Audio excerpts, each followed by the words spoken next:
নমস্কার বন্ধুরা, রূপার রান্নাঘরে সকলকে স্বাগত জানাই। কথায় বলে মাছে ভাতে বাঙালি। মাছ ছাড়া বাঙালি একেবারে অসম্পূর্ণ। আজকের রেসিপি মাছের ঝোল। আমার মা বা আমি বাড়িতে প্রতিদিন কিভাবে মাছের ঝোল বানিয়ে থাকি তার রেসিপি আজ শেয়ার করছি।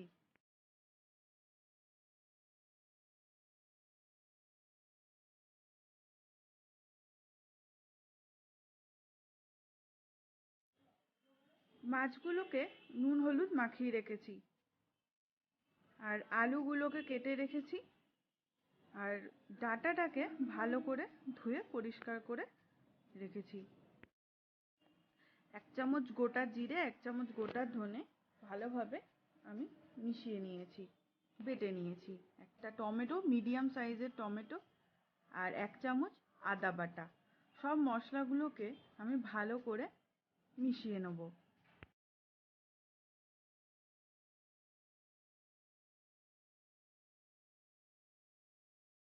এবার অ্যাড করব 1 চামচ লঙ্কা গুঁড়ো আর 1 চামচ হলুদ গুঁড়ো। আপনারা চাইলে কাঁচা লঙ্কা ব্যবহার করতে পারেন, আমি এখানে গুঁড়ো লঙ্কারই ব্যবহার করেছি। পুরো রান্নাটাই আমি সর্ষের তেলে করেছি। এবার মাছগুলোকে একে একে ভেজে নেব।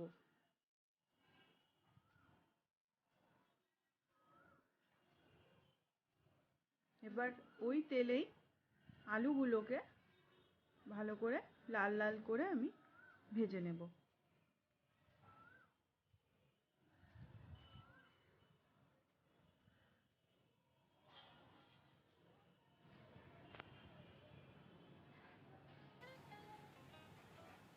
এবার ডাঁটাগুলোকে দিয়ে দিলাম। আচ্ছা, অনেক সময় দেখা যায় ডাঁটাগুলো ঠিকমতো সিদ্ধ হয় না, তাই আমি সামান্য একটু জল দিয়ে একটু ঢাকা দিয়ে দেবো, যাতে ডাঁটাগুলো সিদ্ধ হয়।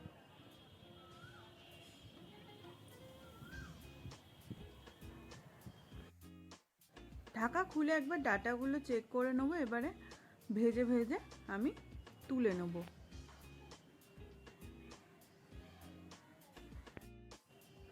আচ্ছা, দিলাম 1 চামচ গোটা জিরে, একটা গোটা তেজপাতা।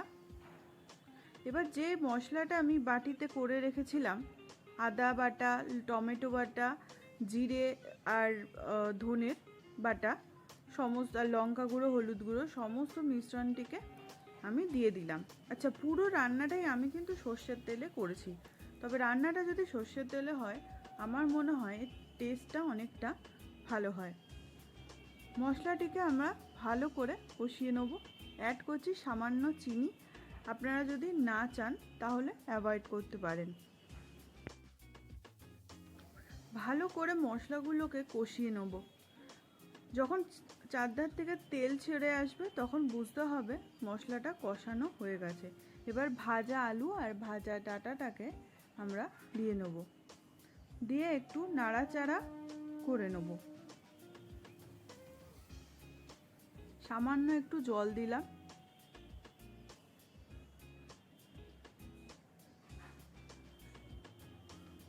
টেস্ট ওয়াইজ নুন, আমি নুনের পরিমাণ বলছি না, আপনারা আপনাদের স্বাদ মতো নুনটাকে ব্যবহার করবেন।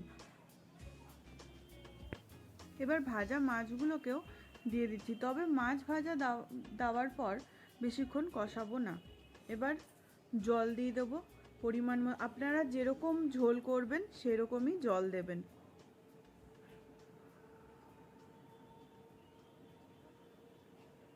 গরম মশলা পাউডার অ্যাড করছি, আপনারা না চাইলে গরম মশলা দেবেন না, তার বদলে ভাজা জিরে দিতে পারেন, তাতেও কিন্তু গন্ধ অনেক সুন্দর হয়। এবার আমি ঢাকা দিয়ে স্ট্যান্ডিং টাইমে রেখে দেবো। রান্নাটি হয়ে গেছে, গ্যাসটা আমি অফ করে দিয়েছি। এবার বাটিতে তুলে নিলাম একে একে। তৈরি আমাদের কাতলা মাছের ঝোল বা সজনা ডাঁটা আলু দিয়ে মাছের ঝোল। ভালো লাগলে লাইক করবেন, কমেন্ট করবেন। দেখা হচ্ছে নেক্সট ভিডিওতে নেক্সট কোনো রেসিপি নিয়ে। ভালো থাকবেন, সুস্থ থাকবেন আর সকলকে ভালো রাখবেন।